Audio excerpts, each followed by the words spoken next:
Welcome back to my channel top trending 360. நேற்று எபிசோடில் என்னென்ன அநியாயங்கள் நடந்துச்சு, சனிக்கிழமை என்ன நடந்துச்சு அப்படின்றத பார்க்க போகிறோம். அதுக்கு முன்னாடி நம்ம சேனலை மறக்காம சப்ஸ்கிரைப் பண்ணிவிட்டு பக்கத்தில் இருக்க பெல் ஐக்கனை கிளிக் பண்ணிக்கோங்க ப்ளீஸ். வெள்ளிக்கிழமை என்ன நடந்துச்சுன்னா, அக்ஷயா வந்துட்டு வெளில எடுப்பாங்க பிக் பாஸ், ஜெயிலில் இருந்தது போதும் அப்படின்னு சொல்லிட்டு. இல்லை பிக் பாஸ் நான் இருக்கேன் அப்படின்னு சொல்லிட்டு கிடக்கும். இதெல்லாம் அங்கேயே கட்டடின்னு சொல்லியிருக்குன்னா, ஆனால் வந்து பிக் பாஸ் வெளில எடுத்து விட்டுருவாரு. அதுக்கப்புறம் இது மூணும் உட்காந்து காசு பண்ணிட்டு இருக்கோம். அவர் பண்ணுறதெல்லாம் உதக்கூடாது, நம்ம வந்துட்டு உரிமை குரல் எழுப்பணும் அப்படின்னு சொல்லிட்டு இருக்காங்க. அதே மாதிரி தான் வெளியும் பேசுவாங்க. அவர் என்ன பேசினாலும் நம்ம வந்துட்டு எல்லாத்துக்கும் மண்டை ஆட்டக்கூடாது அப்படின்னு சொல்லிட்டு அதுதான் நடக்கும். வெள்ளிக்கிழமை ஷார்ட்டாக முடிச்சிருவாங்க. அப்புறம் கமல் சார் வருவாங்க. வந்த உடனே மூணும் வந்துட்டு அதை நம்ம மாப்பூ தான், மாயா பூர்ணிமா மாப்பூனே சொல்லுவோம். அதுங்க வந்து நான் உரிமை குரல் தூக்குறேன் அப்படின்னு சொல்லுவோம். ஜோவிகிட்ட ஃபஸ்ட்டு ஸ்டார்ட் பண்ணுவாங்க.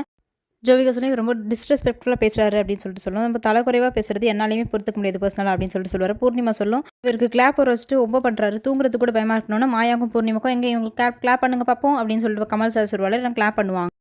இதில் மாயா ஒரு போடும், எனக்கு பயம் அப்படிங்கும். யாருக்கு? மாயாவுக்கு பயமா. அண்ணன் அண்ணன் அண்ணன் அண்ணன் கூடவே சுற்றிட்டு அண்ணன் தங்கச்சி மாதிரின்னு சொல்லிட்டு அவர் கையில் முத்தெல்லாம் கொடுத்துட்டு இப்போ வந்துட்டு பயம் கையும் அப்படின்னு சொல்லிட்டாலே இது. நான் வந்து வள குழங்காம 1.5 மணி நேரம் எபிசோட உங்களுக்கு இப்போ 15 மினிட்ஸில் கொடுத்துட்றேன். மெயின் பாயிண்ட் என்னென்னமோ அதை மட்டும் நான் சொல்கிறேன். நெக்ஸ்ட் வந்துட்டு நிக்சன் நிற்பார். அவர் என்ன சொன்னா, அம்மாவை வந்துட்டு சாவரத்துக்குள்ளே போயிடுன்னு சொன்னார் கூல் சுரேஷை, உன்னை செருப்பால் அடிப்பான்னு சொன்னார். அதெல்லாம் பிடிக்கல, இவர் விளையாடுற கேமில் ரொம்ப கீழ்த்தரமாக இருக்குது. காலைல பாட்டு போட்டால் அதில் வர எல்லா லைனும் உனக்காக தான், உன்னை பற்றி தான் பேசுகிறாங்க அப்படின்ற மாதிரி சொல்லுவார். இவர் கமெண்ட்ஸ் பாஸ் பண்ணுறது அது எல்லாமே 18+ கமெண்ட்ஸ் அப்படின்னு சொல்லுவார். அதே மாதிரி ரவீனாவும் சொல்லுவாங்க, கமெண்ட்ஸ் பாஸ் பண்ணுறாரு, என்னோட அருணா கயிறு பற்றி கூட பேசினார் அப்படின்னு சொல்லுவாங்க. விஷ்ணு ஏற்றி சொல்லுவாங்க, சின்ன பசங்க ரொம்ப பயப்படுறாங்க பேசுகிறதுக்கு, என்ன பேசுகிறேன் உன்னை அசிங்கமாக கேட்பேன்னு சொன்னால் நான் கேட்டுருவேன் அப்படிம்பாங்க. கமல் சார் உட்காந்து காட்டுவார், இங்கே பாருங்கள் பிரதீப், இந்த மாதிரி தான் உங்களோட நடவடிக்கை இருக்குது, உங்களோட செயல் இருக்குது, இப்படியும் போகலாம் அப்படியும் போகலாம் அப்படின்ற மாதிரி சொல்கிறாங்களா சர்க்காஸ்டிக்காக. அப்புறம் இன்னொரு விஷயம் ரவீனா சொல்லுவாங்க, பட் அதை நம்ம காமிச்சிருக்க மாட்டாங்க. கிட்டக்க காமிச்சாவது வாய் அசைய வச்சு கண்டுபிடிச்சிடலாம். ஆனால் ரொம்ப தூரத்தில் காமிச்சிருக்கனால என்ன அந்த விஷயம் என்னன்னே தெரியாது நமக்கு சுத்தமாக. அது பிரதீப் கேட்டோன்னே முகமே மாறி போயிடும். பாரதி சொல்லுவாங்க, எனக்கே இவ்வளோ வலிக்குது அதை கேட்கும்போது, சுருக்குன்னு இருக்குது, உங்கள் அம்மா செத்து போயிடுவாங்க அப்படிலாம் சொல்லும்போது பாதிக்கப்பட்டவங்களுக்கு அப்போ எவ்வளோ பாதிப்பாக இருக்கும், எவ்வளோ வலிக்கும். அதனால தான் நான் நிற்கிறேன், உரிமை குரல் தூக்குறேன் அப்படிம்பாங்க. கூல் சுரேஷ் நிற்பாரு. ஆனால் அவரை கேட்காம பக்கத்தில் விக்ரம் என்னாச்சு சொல்லுங்க அப்படின்னு சொல்லிட்டு கமல் சார் கேட்பாரு. விக்ரம் இது வரைக்கும் பெருசாக கண்டென்ட் கொடுக்கல, ஆனால் இந்த இடத்துல நமக்கு வந்தது சான்ஸை விட்டு அடின்னு அடிப்போம் பிரதீப் அப்படின்னு சொல்லிட்டு என்னென்ன சொல்லுவார் தெரியுமா? இவர் கோவத்தில் இருக்கும்போது சில்லி பவுடர் எல்லாரும் மணியும் போட்டுருவாண்டாரு. சரி போயிட்டு போகுது, கோவத்தில் சொல்கிறான்னு சொல்லிட்டு நான் அதுக்கப்புறம் கேட்டேன். அதுக்கப்புறமா அதே தான், உண்மையாக தான் நான் சொன்னேன், நான் பொய்லாம் சொல்ல, கண்டிப்பாக அடிப்பேன், இப்போவும் அடிப்பேன் அப்படின்னு சொன்னார். கமல் சாரே சொன்னாலும் நான் சாரி கேட்க மாட்டேன்னு சொன்னார். வெளில கூட போய்க்கிறேன்னு சொன்னார். மற்றபடி கதவை நைட்டில் யாராவது திறந்தா கூட பிரதீப் பெட்டு தான் பார்க்க வேண்டியதாக இருக்குது அப்படின்னோன்னா அதுக்கு வந்து ஆமாம் அப்படி தான் இருக்குது அப்படின்னு சொல்லிட்டு பூர்ணிமாவும் சொல்லும். அப்படியே அவர் சில்லி பவுடர் எடுக்கிறாருன்னு வச்சுப்போம், அந்த டப்பாவை திறக்கிறதுக்குள்ளே பிக் பாஸ் டீம்லேருந்து யாராவது வந்துட மாட்டாங்க வெளியில், அதுக்குள்ளே வந்து எல்லாரும் அலாரம் மாதிரி குத்துட மாட்டாங்க. இது என்ன சும்மா பேசணும்னு பேசுகிறாங்க. அது கமல் சார் என்ன சொல்லுவாருன்னா, இடத்துல அவர் அசீம் பற்றி பேசியிருப்பார். இதுக்கு முன்னாடி இந்த இதெல்லாம் பண்ணிட்டு ஜெயிக்கலையா, அந்த மாதிரி ஜெயிச்சிடலாம் நினச்சா வெளில வாய்ப்பு இல்லை அப்படின்னு சொன்னார். இவர்களுடைய ரசனையும் மாறும் என்பது நிச்சயம், மாற்றம் நிரந்தரமானது அப்படின்னு சொல்லியிருப்பாரு. யாருன்னா நம்மளோட ரசனையும் மாறணும். எனக்கு தீபாவளிக்கு வாங்கின அதே சட்டையை அடுத்த தீபாவளிக்கு வாங்குவாங்க நம்பி அதை நெய்ய முடியாது அப்படிம்பாரு. இது ஒரு சின்ன சேனல், நான் வந்துட்டு நிறைய எடிட் பண்ணி கஷ்டப்பட்டு தான் இந்த வீடியோ போட்டிருக்கேன். உங்களோட ஆதரவை கண்டிப்பாக கொடுங்க. சப்ஸ்கிரைப் பண்ணலனாலும் மறக்காம நம்ம வீடியோவை லைக் பண்ணிக்கோங்க. பார்க்குற ஒருத்தரும் லைக் பண்ணிங்கன்னா நிறைய பேரோட ஹோம் ஸ்க்ரீனில் நம்மளோட வீடியோ சஜஸ்ட் ஆகும்.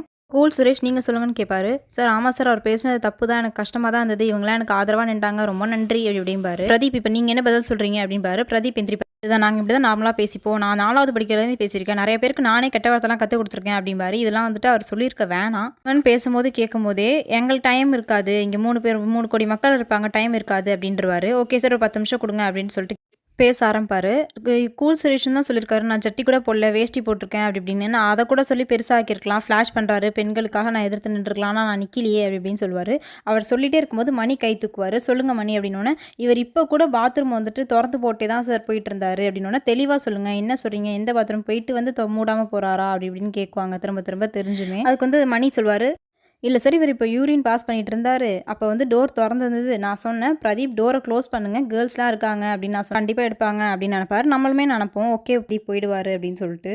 இதுக்கு பிறகு நான் என்னோட முடிவை நான் சொல்கிறேன் அப்படின்னு சொல்லிட்டு உள்ளே போயிடுவாங்க. அந்த சிறிய இடைவேளை எதுக்கு அப்படின்னு நான் பின்னாடி சொல்கிறேன். இங்கே வந்துட்டு எல்லாம் இன்னும் அவார்டு வாங்கின மாதிரி ஒன்று மாறி கட்டி பிடிச்சிக்கோங்க. சூப்பர் செம்ம கமல் சார், நீ பேசுனது போதும்னு சொன்னோன்னா அவ்வளோ சந்தோஷமாக இருந்துச்சு மச்சான் அப்படி இப்படின்னு சொல்லிட்டு பூர்ணிமா மாயாலாம் பேசிகிட்டு இருப்பாங்க. நான் ஃபஸ்ட்டு நினச்சேன் ஜோவிகா ஃபஸ்ட்டு பேச ஸ்டார்ட் பண்ணும்போது கமல் சார் என்ன சொல்லியிருப்பாருன்னா, நீங்கள் முதல்ல டிஸ்ரெஸ்பெக்ட்ஃபுல்லாக நடந்துக்கலையா அப்படின்னு சொல்லி கேட்பாரு. நான் அப்பயே வந்து பயந்துட்டேன், ஐயோ அவ்வளோதான் நம்ம சொல்கிறதெல்லாம் கேட்க மாட்டாங்க போல இருக்குது அப்படின்னு. மணி வந்து யூரின் மேட்டர் வேறு சொன்னாரா, அது வந்து எல்லாம் பாராட்டும், சூப்பர்டா மணி, செம்மடா, சூப்பராக பண்ணிட்டடா, நீ நல்லா பேசிட்டுடா அப்படின்னு விக்ரமையும் பாராட்டுங்க. பிரதீப்க்கு யோசிக்கிறதுக்கு சொல்லியே கொடுக்க வேணாம். இப்போ இவங்கலாம் எல்லாரும் சேர்ந்துட்டு அவர்ட்ட ஒரு வார்த்தை கூட பேசாமல் அவங்க பாட்டு இஷ்டத்துக்கு ஜாலியாக இருப்பாங்க. பிரதீப் பார்க்கும்போது நமக்கே அவ்வளோ பாவமாயிடும். ச்சே பாவம்டா இவன் அப்படின்ற மாதிரி இருக்கும். விசித்ரா உடனே சொல்லுவாங்க, அதுக்குன்னு பேசாமலாம் இருக்க வேணாம் அவன்ட்ட, அவனை ஒதுக்கி தான் வைக்க வேணாம். யார் இங்கே ஒதுக்கி வச்சா? யாரும் ஒதுக்கி வைக்கலையே, வார்னிங் கொடுத்துருக்கலாம்ல, அவனையே இப்படிலாம் பண்ணுறீங்க அப்படி இப்படின்னு கேட்பாங்க. நாங்கள் யாரும் அப்படிலாம் பண்ணல மேம், நீங்கள் என்ன புரிஞ்சுக்காம பேசுகிறீங்க, நான் அப்போலேருந்து தானே சொல்லிட்டு இருக்கேன், இப்போ என்ன புதுசாக ரியாக்ட் பண்ணுறீங்க அப்படிம்பாங்க. அது என்னமோ கரெக்டு தான், முன்னாடிலேருந்து அவங்க வந்துட்டு எனக்கு மரியாதை கொடுக்காம தான் பேசுகிறான், மரியாதை இல்லாமல் தான் டப்பு டப்புன்னு வார்த்தையை விடுறான் அப்படிம்பாங்க. அப்போல்லாம் இதுங்களுக்கு எதுவுமே தெரியாது. இப்போ வந்துட்டு தையத்தக்கான்னு குதிச்சுட்டு கிடக்குங்க. அச்சே ஐஷுட்ட பேசும்போது ஹக் வேணும்னு கேட்கும்போதெல்லாம் எனக்கு போய் பண்ணுச்சுங்க. அப்பயே வந்துட்டு இல்லை இது எனக்கு பிடிக்கல ஸ்டாப் பண்ணு அப்படின்னு ஒரு வார்த்தை கூட சொல்லியிருக்காதுங்க. அதுதான் இவங்க திரும்பியும் எங்கேயும் சொல்ல ட்ரை பண்ணுவாங்க. நான் அப்போலேருந்து சொல்லிட்டு தானே இருக்கேன், இப்போ என்ன புதுசாக பேசுகிறீங்க, என்ன பயங்கிறீங்க, ஏன் மாயா உனக்கு என்ன அவனை பார்த்தா பயமா, இப்படி வந்து பயம்னு சொல்கிறேன், ஏன் உங்ககிட்ட நான் சொல்லலை அவன் இந்த மாதிரி பேசுகிறான் எனக்கு பிடிக்கல நான் சொல்லலை, அப்போல்லாம் கேட்க வேண்டியதானே, இப்போ என்ன இப்போ சிவப்பு கொடியை தூக்கிட்டு நிற்கிறேன் அப்படி இப்படின்னு சொல்கிறீங்க அப்படிம்பாங்க. அச்சனாவுமே அதே தான் பேசிகிட்டு இருப்பாங்க. என்ன இப்படி வந்து இப்போ பேசுகிறீங்க அப்படின்னு என்கிட்ட உடனே பிரதீப் சொல்லுவார், என்கிட்ட பவுண்டரி செட் பண்ணியிருந்தா அதை விட்டு நான் வந்து வந்திருக்க மாட்டேன் அப்படிம்பாரு. நீ ஏன் சிவப்பு கொடி தூக்கல அப்படின்னு நிக்ஷன் வந்து சொல்லிட்டு இருப்பாரு. இது வந்துட்டு இந்த பொண்ணு தெரிஞ்சு வருதா தெரியாமல் வருதான்னு தெரில, கேமரா நம்மளை பார்க்குதான்னு மேலே கீழே சைடில் எங்கள் பார்த்துட்டு அப்பாடா கேமரா பார்க்கல, இப்போ நல்லா ஃப்ரீயாக பேசலாம் அப்படின்னு சொல்லிட்டு பேசுது. ஆனால் இங்கே இருக்கிற 60 கேமராவில் ஏதாவது ஒரு கேமராவில் நம்ம மாட்ட மாட்டோம், இது வந்து கண்டிப்பாக டெலிகேட் சவுண்ட், ஏன் இந்த பிள்ளைக்கு தெரியவே மாட்டேதுன்னே கொஞ்சம் கூட தெரில. என்கிட்ட இந்த மாதிரி பேசாதான்னு சொன்னால் நான் கண்டிப்பாக பேசியிருக்க மாட்டேன். இப்போ விட்டாங்கன்னா இனிமேல் ரிலேஷன்ஷிப்லாம் கிடையாது, இனிமேல் கேமில் தான் நான் ஃபோக்கஸ் பண்ணுவேன், இப்போ உள்ள வீட்டுக்கு போனால் சரி நான் போய்க்கிறேன் அப்படின்றவார் பிரதீப். ஆனால் அவர் சொல்லும் போது நமக்கே ஒரு மாதிரி இருக்கும். வந்து பிரதீப் அப்படி இப்படின்னு பேசுகிறாருல, அப்போ நீயே சிவப்பு கொடி தூக்கிட்டு நிற்க வேண்டியதானே, எல்லாரும் நிற்கும் போது தான் நீ நிற்க முடியும், நீயே நிற்காமல் இருக்க அமைதியாக இருக்க அப்படி இப்படின்னு சொல்லிட்டு பேசுவார். அதுக்கப்புறம் ஏன்டா நீ வந்துட்டு பாத்ரூம் போகும்போது கதவை சாத்தலனோன்னே, அதுக்கு எப்படி எல்லாத்துக்கும் எப்படி நான் பாய்ஸ் டாய்லெட்லாம் எப்படி இருக்குமோ அதை மாதிரி தான் யூஸ் பண்ணேன், பின்னாடி பெட்டக்ஸ் எல்லாம் மூடிட்டா போவாங்க அப்படின்ட்டு ஓப்பனாகவே பேசுவார். அதுக்கு என்னமோ நான் வந்துட்டு அக்ஷயானு ரொம்ப சீன் போடுற மாதிரி ஓ ஷர்ட் அப்படின்ற மாதிரி மூஞ்சி வச்சுக்கும். நீங்கள் அந்த இடத்த பார்த்தாலே தெரியும். பின்னாடினா வந்து எட்டிக்கிட்ட வந்து பார்க்க போகிறாங்க அப்படின்னு சொல்லிட்டு சொல்லுவார். அதுக்கு 3 பேரும் சிரிப்பாங்க. யாருன்னா தினேஷ், விச்சு, அர்ச்சனா 3 பேரும். அதுக்கு வந்துட்டு அச்சயா மூஞ்ச பாருங்களேன், ஈயே போய் தொலைட்டும் அப்படின்ற மாதிரியே ஒரு ரியாக்ஷன். பார்க்க போனால் பிரதீப் வந்துட்டு வின்னர் ஆகிறதுக்கே பெரிய சான்சஸ் இருந்துச்சு. இந்த ஒரு இதில் வந்துட்டு அவரை பெண்கள் அப்படின்னு சொல்லியே வெளில அனுப்பி விட்டுருப்பாங்க. இது ராஜ்கமல் ஃப்ரெண்ட்ஸாக தான் நான் எடுக்கிறதா முடிவு, ஆனால் இங்கே வேறு முதலீட்டாளர்கள்லாம் இருக்காங்க, அவங்களையும் நான் கலந்து ஆலோசிக்கணும் அப்படின்னு சொல்லிட்டு வருவார் உள்ள. ஒருத்தரையும் தனியாக கூப்பிட்டு நான் கன்ஃபர்ஷன் ரூமில் பேச ஆசைப்பட்றேன் அப்படிம்பாரு. ஃபஸ்ட்டு ஜோபிகாலேருந்து வருவாங்க. யார் யார் வந்துட்டு பிரதீப் இங்கே இருக்க வேணாமோ அவங்க வந்துட்டு கீழே ரெட் கார்டு இருக்குது, அதை எடுத்து நீங்கள் காட்டலாம் அப்படின்னு சொல்லிட்டு சொல்லுவாங்க. ஒன்றா சேர்ந்து காட்டுறதை விட தனித்தனியாக காட்டும்போது இன்னும் பெட்டராக இருக்கும், உங்களோட கருத்து என்னென்னு எனக்கு தெரிய வரும் அப்படின்னு சொல்லிட்டு சொல்லுவார். ஜோவிகா சொல்லுவாங்க, அவன் தப்பு பண்ணான், ஆனால் நீங்கள் கமல் சாரே வந்து சொன்னாலும் நான் மாற்றிக்க மாட்டேன்னு சொன்னவனுக்கு ரெட் கார்டு வேணும் அப்படிம்பாங்க. ரவீனாவும் அதே சொல்லுவாங்க, மாயாவும் அதே சொல்லுவாங்க, ஐஷு எல்லாருமே அதே சொல்லுவாங்க, அக்ஷயாவும் அதே தான் சொல்லுவாங்க. ஆனால் உரிமை குரல் தூக்கியிருக்க மாட்டாங்க. மாயாக்கெல்லாம் ரொம்ப ரொம்ப ஹாப்பி, அப்பாடா போட்டு வந்தாச்சுப்பா ரெட் கார்டு போய் தொலைட்டும் அவன் அப்படின்ட்டு. அர்ச்சனா சொல்லுவாங்க, நான் சேஃபாக தான் ஃபீல் பண்ணுறேன், எனக்கு பெருசாக இது இல்லை. இந்த ஆடியன்ஸ் வந்து பிரதீப் வெளில போகணும்னு சொல்கிறவனுக்கும் கை தட்டுவாங்க, பிரதீப் உள்ளே இருக்கணும்னு சொல்கிறவங்களுக்கும் கை தட்டுவாங்க. ஸோ நம்மள மாதிரி தான் எல்லாருமே வந்துட்டு ஒரு கன்ஃபியூஷன்லேயே இருப்பாங்க, வெளில போகிறது கரெக்டாக தப்பான்ற மாதிரி. விசித்ராவும் சொல்லுவாங்க, அவனுக்கு வார்னிங் கொடுத்துருக்கலாம், வெளில போகணுன்றதை பற்றி நான் யோசிக்கல, அதனால் நான் அவனுக்கு வந்துட்டு ரெட் கார்டு கொடுக்க போகிறது கிடையாது சார் அப்படின்றவாங்க. ஆனால் ரெட் கார்டு கொடுக்காதவங்களுக்கு கொஞ்சம் கோவமாக பேசின மாதிரி தான் இருக்கும் கமல் சாரே. பூர்ணிமா கொடுத்துட்டு அங்கேருந்து வந்து கட்டி பிடிக்கும், வாங்கடி நம்ம கொடுத்தாச்சடி போய் தொலைட்டோண்டியவன் அப்படின்ற மாதிரி. ரெட் கார்டு கொடுத்தவங்களாம் திரும்ப இங்கே லிவிங் ஏரியாவிலேருந்து உட்காரக்கூடாது சோஃபாவில், அவங்க எல்லாருமே பெட்ரூமில் இருக்கணும். பாவம் மனசாக வாயில் வச்சவே எடுத்துருக்க மாட்டார், எபிசோட் ஃபுல்லாக வாயில் தான் வச்சுருப்பாரு. இவங்க அங்கேருந்து வந்துட்டு அண்ணா பாரதி தொடரும், இவங்க இங்கேயே இருக்கட்டும் தொடரட்டும் இந்த கேம் அப்படின்றவாங்க. மணி வந்துட்டு இல்லை சார் ரெட் கார்டு கொடுத்து தான் ஆகணும்பாங்க. எதிர்பார்க்காதது என்னென்னா கானா பாலம் வந்து ரெட் கார்டு கொடுப்பாரு, ஆனால் கூல் சுரேஷ் ரெட் கார்டு கொடுத்துருக்க மாட்டார். எனக்கு நான் ரெட் கார்டு கொடுக்க விரும்பலை, இருக்கட்டும் அவன் அப்படிம்பாரு. உங்களோட ரூல்ஸ் படி என்னமோ அதை செய்யுங்க அப்படிம்பாரு. இந்த ரெட் கார்டு வேணாம் சார் அப்படின்னு சொல்லி தான் வந்துட்டு தினேஷ் எடுப்பார். தினேஷ் கொடுத்துருக்க மாட்டார், ஆனால் பிராவும் கொடுத்துருவாரு, இல்லை சார் ரெட் கார்டு இருக்கட்டும் வீட்டுக்கு போட்டோம் அப்படின்ட்டு. விக்ரமும் கொடுத்துருவாரு. விஷ்ணு சொல்லவே வேணாம், அவர் ஸ்டார்டிங்லேருந்து ஏதாவது ஒரு வாய்ப்பு கிடச்சிடாதா, அவனை போட்டு அடிச்சிட மாட்டோமா, நீ எச்சடா நீ வெளில போனால் எச்சு போங்கடா அப்படிடா எப்படிடாம்பாரு. அதே மாதிரி ரெட் கார்டு கொடுத்துருவாரு. நிக்சனை பார்த்து இங்கே பிரதீப் ஒரு வார்த்தை விடுவார், ஆனால் கரெக்டான வார்த்தை தான் அது. ஒரு பொண்ணு வாழ்க்கைக்கு எடுத்துகிட்டு நீலாம் என்னை பற்றி பேசுறியா அப்படிம்பாரு. 100% அது வந்து கரெக்டு தான். ஐஷு வந்துட்டு இவரால் கெட்டு போச்சா, இவரால் ஐஷு கெட்டு போச்சான்னு தெரியல, 2 குட்டி சவராக இருக்குங்க. அதெல்லாம் பார்த்து இந்த குழந்தைங்க வந்துட்டு கெட்டு போக மாட்டாங்களா என்ன எதுன்னு தெரியல. ஆனால் இவர் மேலே வந்துட்டு பிரதீப் மேலே வந்துட்டு வந்து பெண்களுக்கு அவதூறு இது பண்ணுற அப்படி இப்படி பேசுகிற அப்படிம்பாங்க. இப்போ பிரதீப் வந்துட்டு ரெட் கார்டு கொடுத்துருவாரு. பிரதீப் நீ உள்ளே போ அப்படிம்பாரு. பிரதீப் உள்ளே வருவார். வெளியிலேருந்து பார்த்துட்டு இருப்பாங்க. என்னது அங்கே என்ன ஃபைட் பண்ணுறான் இவன் அப்படின்ற மாதிரி. ஆனால் ஒரு வார்த்தையும் யாருமே வந்து பேசியிருக்கவே மாட்டாங்க. விசித்ரா மட்டும் தான் வந்து பேசியிருப்பாங்க அவனோட. ரெட் கார்டை பார்த்தோன்னா பிரதீப் வந்துட்டு சிரிப்பார். ஓஹோ ரெட் கார்டா அப்படின்ற மாதிரி. பட் பாவமாக இருக்கும் அதெல்லாம் நமக்கே பார்க்கும்போது. உங்களோட பிஹேவியர் கொஞ்சம் கூட பிடிக்கல அப்படின்றனால இங்கே வந்து டெமோக்ரஸி மூலிமா நாங்கள் வந்து ஓட்டு வச்சோம். அதில் வந்து நிறைய பேர் உங்களுக்கு ரெட் கார்டு தான் கொடுக்க சொன்னாங்க. அதனால் அந்த ரெட் கார்டு எடுத்துகிட்டு நீங்கள் வந்து உள்ளெலாம் போவேனா, உள்ளே போய் நீங்கள் வந்து அவங்களோட திரும்பி டிஃபெண்ட் பண்ணுறதுக்கு நீங்கள் இந்த வழியாக வெளில வந்துடலாம். இங்கே இன்னொரு டோர் இருக்குது, வெளில வாங்கினோன்னே தேங்க்யூ சார்னு சொல்லிட்டு வந்துடுவார். ஆனால் அந்த சிரிப்பு மட்டும் ஃபேஸில் இருந்துகிட்டே இருக்கும். அதுதான் பார்க்கும்போது ரொம்ப ஒரு மாதிரி இருக்கும். கதவு தட்டுவார். ஃபஸ்ட்டு திறக்காது. ஓகே சும்மா சொல்கிறாங்க போல இருக்கு நம்மளும் பார்த்தா அவன் அது திறந்துடும். உண்மையிலே வெளியில் வந்துடுவார்.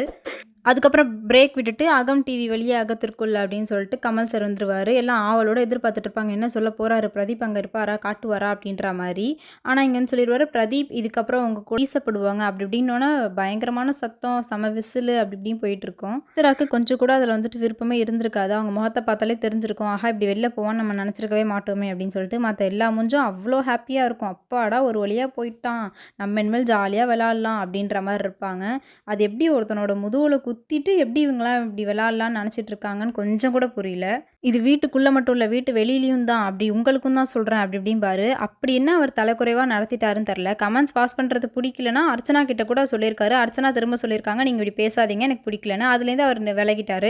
அதை மாதிரி இவங்க யாரும் வார்னிங்காகவே கொடுக்கல அவருக்கு. ஆனால் எப்படி வந்துட்டு டேரெக்டாக இந்த அளவுக்கு இவ்வளோ பெருசாக அவன் எல்லாத்தையும் சேர்த்து வச்சு அவனை அடிச்சிருவோன்னு நினச்சி அடிச்சிருப்பாங்க. அதோட கமல் சார் ஞாயிற்றுக்கிழமை பார்க்கலான்ட்டு போயிடுவார். யாரும் சேவும் பண்ணியிருக்க மாட்டார், எதுவுமே பண்ணியிருக்க மாட்டார். அதை பற்றி எவிக்ஷன் பற்றி பேச மாட்டார்.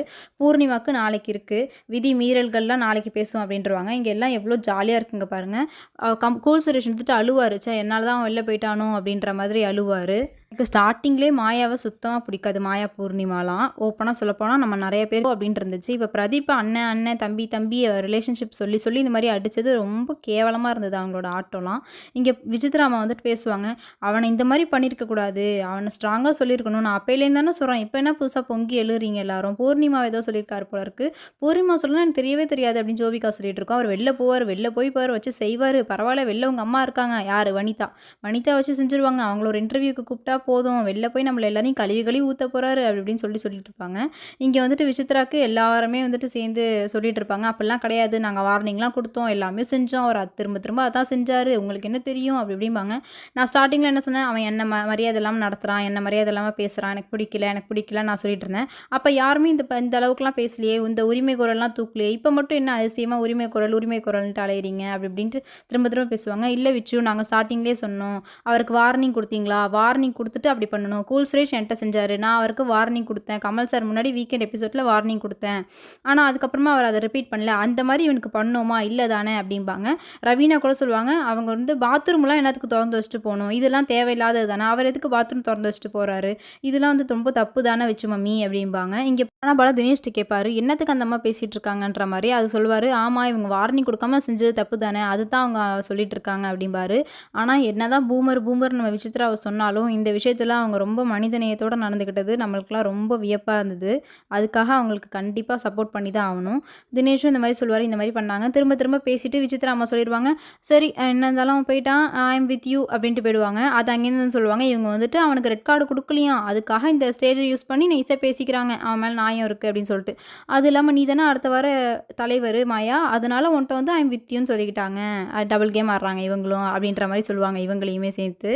ஆனது ஆகட்டும், போனது போகட்டும், ஆனால் பிரதீப் வீட்டை விட்டு போயிட்டாரு, திரும்ப அவர் கண்டிப்பாக வரப்போகிறதும் கிடையாது. ஏன்னா பெண்கள் விஷயம்னு சொல்லி வெளில தூக்கிட்டு போட்டுறாரு. மேலே சரின்னு எனக்குமே கொஞ்சம் டவுட்டாக தான் இருக்குது. ஆனால் பிரதீப் வெளில போயிருக்க வேணாமோ, இவ்வளோ பெரிய முடிவு அவருக்கு தேவையில்லையோ, நிறைய கனவோடு அந்த மனுஷன் வந்துடுறதே அப்படின்னு சொல்லிட்டு ஒருத்தரும் நீங்கள் என்ன நினைக்கிறீங்கன்றதை மறக்காமல் கமெண்ட்டில் சொல்லுங்கள். படா போய் தொலைட்டோம் அப்படின்னு இருக்கா, இல்லைனா இவ்வளோ பெரிய முடிவு தேவையில்லை அப்படின்னு இருக்கா, வார்னிங் கொடுத்துருக்கலாம், அவன் இன்னும் கேம் விளாண்டுருக்கலாம் அப்படின்னு தோணுதா? நம்ம சேனல் சின்ன சேனல் தான், கொஞ்சம் கண்டென்ட் தான் போட்டிருக்கோம், ஆனால் ஒரு கண்டென்ட்டுமே பயங்கரமாக இருக்கும் நம்ம சேனல்லையும். மறக்காமல் உங்களோட ஆதரவு கொடுங்க, உங்கள் ஃப்ரெண்ட்ஸ் அண்ட் ஃபேமிலிக்கும் ஷேர் பண்ணுங்கள். இன்னும் எதை மாற்ற வேணாம், இன்னும் இந்த மாதிரி சொன்னால் இன்னும் நல்லாயிருக்கும் அப்படின்ற மாதிரி உங்களுக்கு ஏதாவது தோணுச்சு, ஒப்பீனியன் இருந்துச்சு அப்படின்னாலும் அதையும் தாராளமாக கமெண்ட் செக்ஷனில் சொல்லுங்கள். இந்த வீடியோவை வந்து 4 மணி வரைக்கும் முழிச்சு உட்காந்து நான் எடிட் பண்ணி போட்டிருக்கேன். ஸோ மறக்காமல் உங்களோட சப்போர்ட்டை தெரிவிங்க. டெய்லி நம்ம இந்த மாதிரி வீடியோஸ் போட்டுட்டு தான் இருக்கோம். எபிசோட்ஸை நீங்கள் 1.5 மணி நேரம் பார்க்குறதுக்கு இந்த 15 நிமிஷம் வீடியோ பார்த்தாலே என்ன நடந்துச்சுன்னு உங்களுக்கு கிளியராக தெரிஞ்சிடும். கிளியராக நானும் சொல்லிடுவேன் என்ன பாயிண்ட் சொல்லியிருக்காங்களோ.